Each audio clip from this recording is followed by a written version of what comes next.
Hello everyone. जो lecture cadre physics का आज एग्ज़ाम हुआ था, आज हम उसके सॉल्यूशंस डिस्कस करने वाले हैं, जिसका फर्स्ट क्वेश्चन है if L S and J quantum numbers corresponding to the ground state electronic configuration of the atom having z हमें कितना गिवन है 5। तो जो उसकी इलेक्ट्रॉनिक कॉन्फ़िगरेशन होगी उसके एल एस और जे की क्या वैल्यूज़ होंगी, हमसे ये पूछा है। तो z इज़ इक्वल टू 5। अगर हम इसकी इलेक्ट्रॉनिक कॉन्फ़िगरेशन देखें तो वो क्या हो जाएगी 1s2 2s2 2p1। तो हमें इसके क्रॉसपॉन्डिंग इलेक्ट्रॉनिक कॉन्फ़िगरेशन देखनी है। तो p है, p मीन्स l की कितनी वैल्यू होगी, p के लिए l की वैल्यू 1 होती है। यहाँ पे एक इलेक्ट्रॉन है, ठीक है। अगर हम इसको हॉर्न रूल के अकॉर्डिंग देखें तो ये बन जाएगा p के कितने ऑर्बिट्स होते हैं 3 ऑर्बिट्स, एक इलेक्ट्रॉन है तो यहाँ पे हो जाएगा। अब ये है तो इसके लिए एक इलेक्ट्रॉन है तो s की वैल्यू 1/2। अब l की वैल्यू 1 है और s की वैल्यू 1/2 और j किसके इक्वल होता है l minus s two l plus s। तो यहाँ से हो जाएगा 1 माइनस 1/2 टू 1 प्लस 1/2।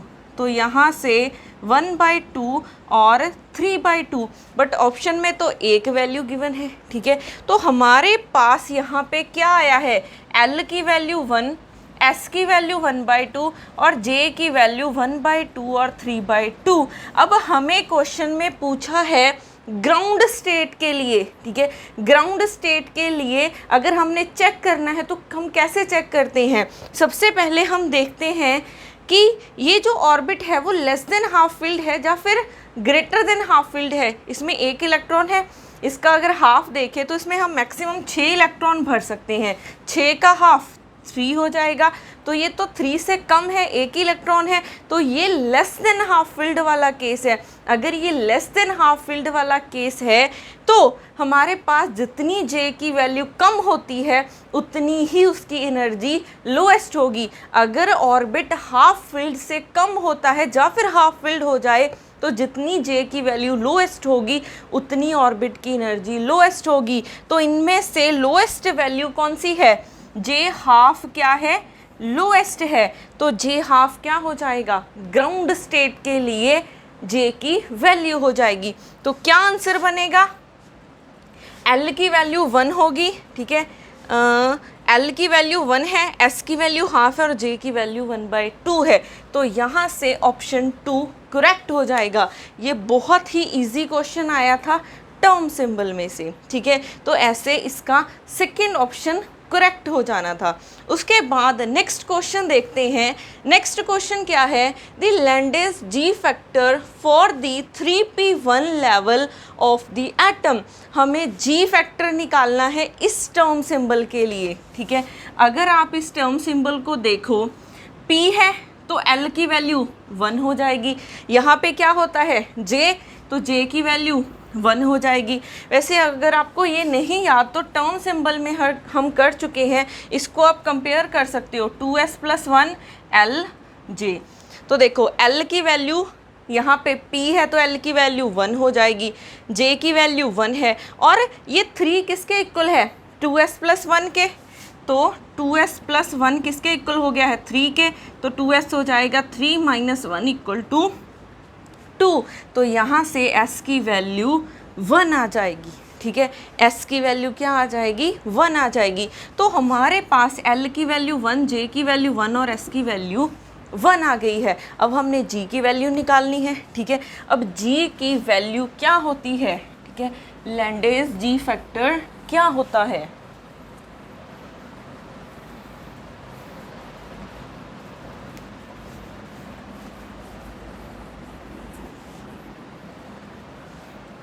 तो यहाँ पे देखो G की वैल्यू होती है 1 + J, J + 1 plus S, S + 1 minus L, L + 1 divided by 2J, J + 1।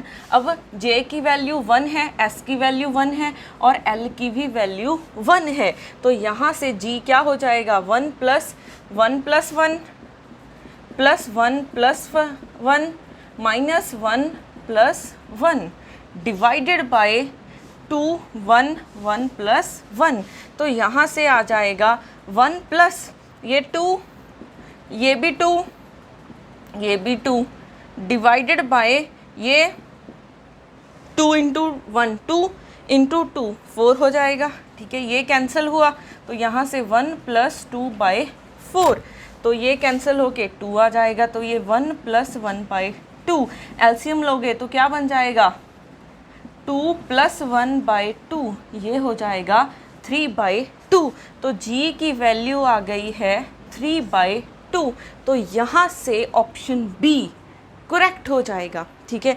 तो ये बहुत इजी क्वेश्चन आए हुए थे टर्म सिंबल में से।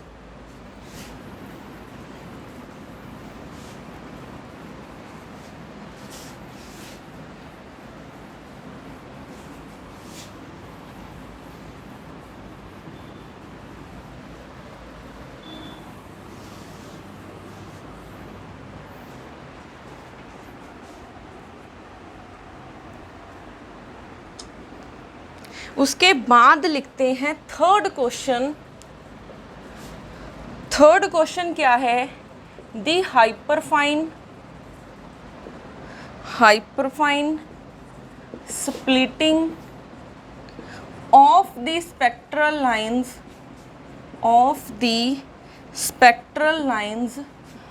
of an atom is due to first option है the effect of external electromagnetic field, option b है the coupling between the spins of the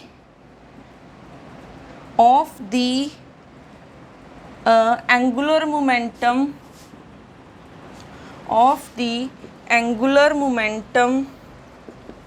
of the electrons, option c है the coupling between the electron spin and the nuclear spin, fourth option है none of these।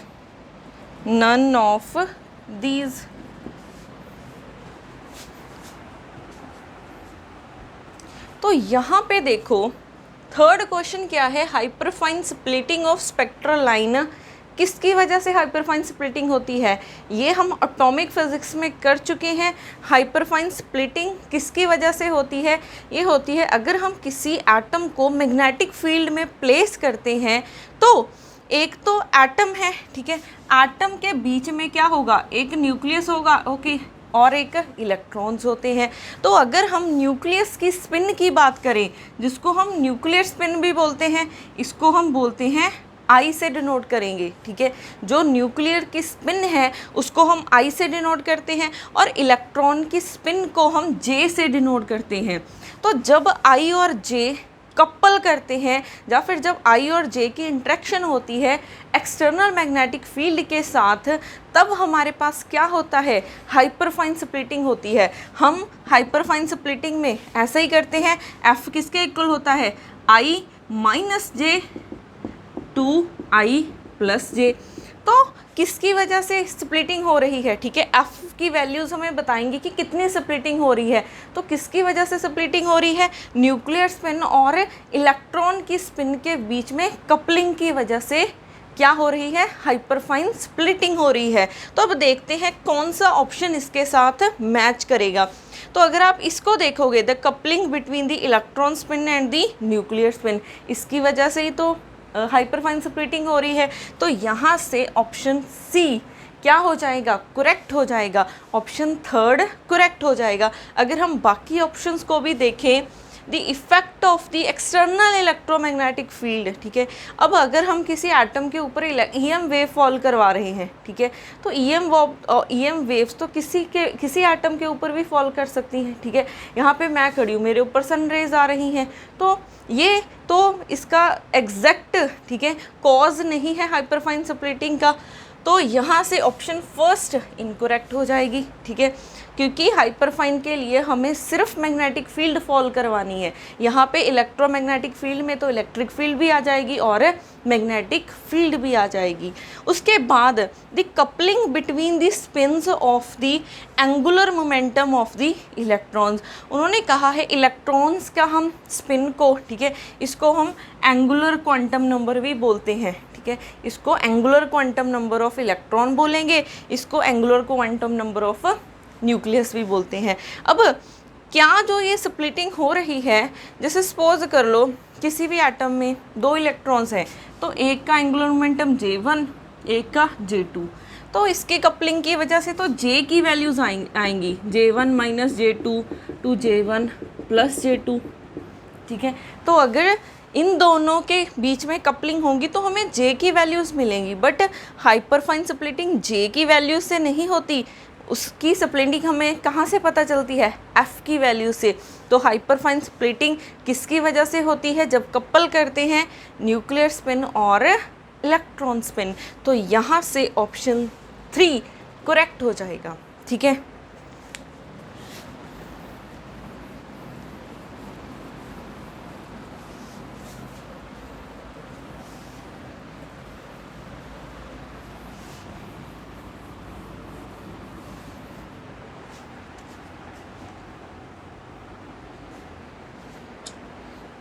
उसके बाद है question number 4,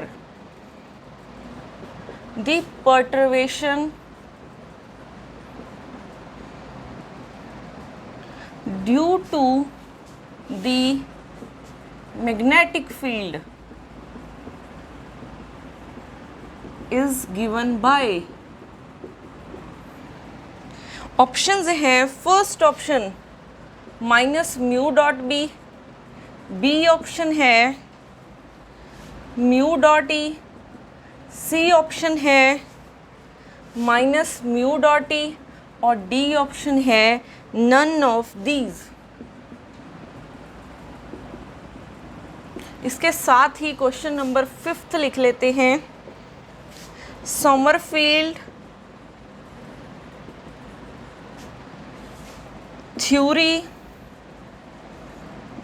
of free electrons is a classical theory। B option है electrodynamic theory. Option C है relativity theory. Option d है quantum theory.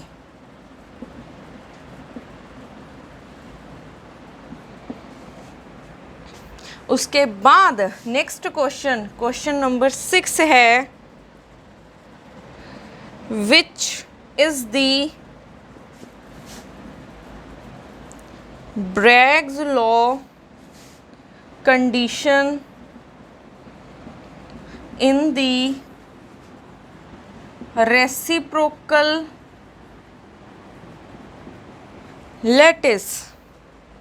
Option a है 2k dot g plus g square is equal to 0।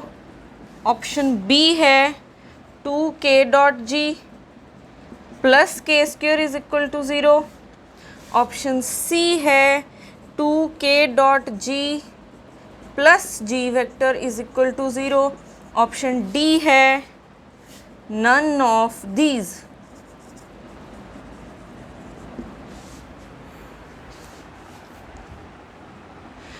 तो यहाँ पे देखो fourth question, the perturbation due to the magnetic field.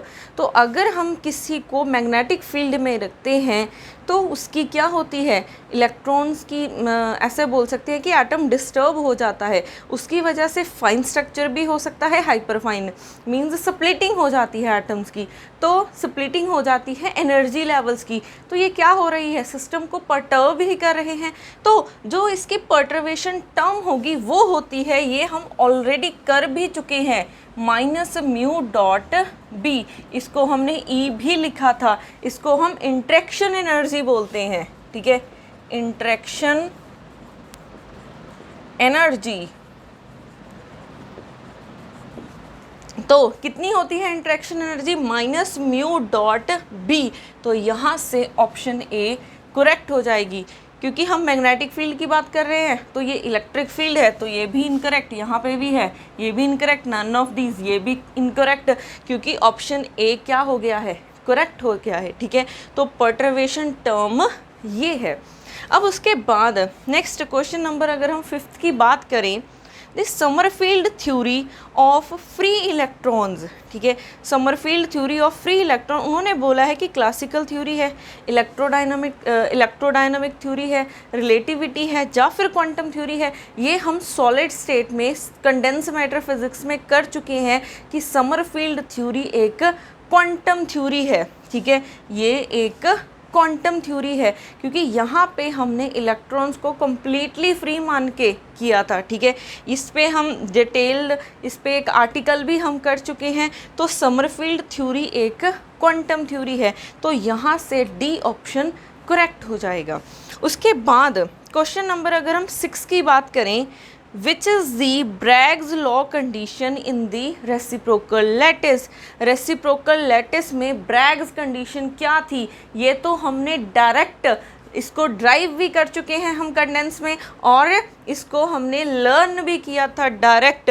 तो वो कौन सी थी कंडीशन, ये वाली कंडीशन थी, ठीक है। ऑप्शन ए वाली कंडीशन क्या है, ब्रैग्स लॉ है इन रेसिप्रोकल लैटिस। तो यहाँ से ऑप्शन ए क्या हो जाएगी, करेक्ट हो जाएगी, और बाकी सारी इनकरेक्ट हो जाएंगी, ठीक है। तो ऐसे जो भी हमने अब तक क्वेश्चंस किए हैं, इसमें तो ज़्यादा टाइम नहीं लगने वाला था आपको सॉल्व करने के लिए, बहुत इजी क्वेश्चंस आए हुए थे।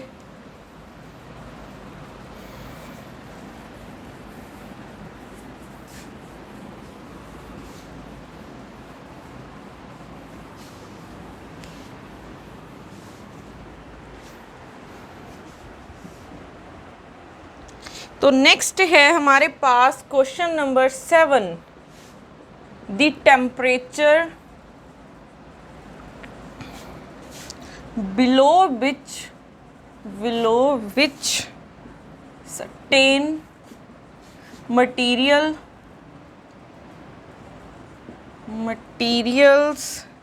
are ferromagnetic and above which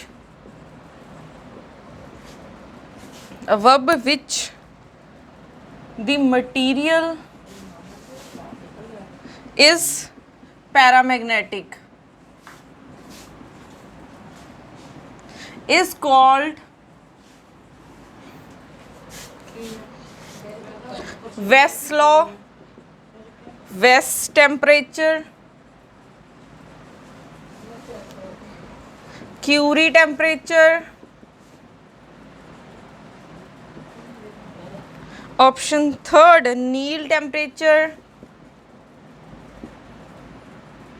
और ऑप्शन 4 है नन ऑफ दीज।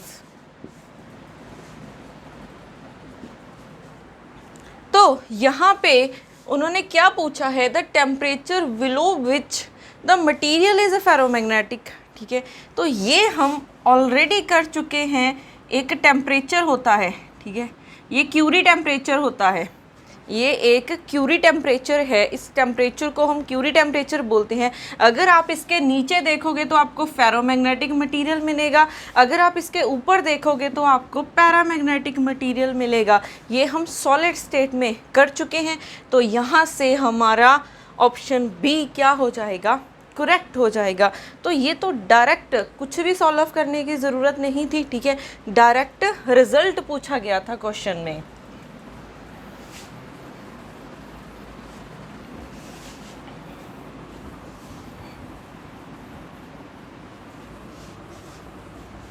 इसके ही क्वेश्चन नेक्स्ट वीडियो में हम कंटिन्यू करेंगे। Thank you so much.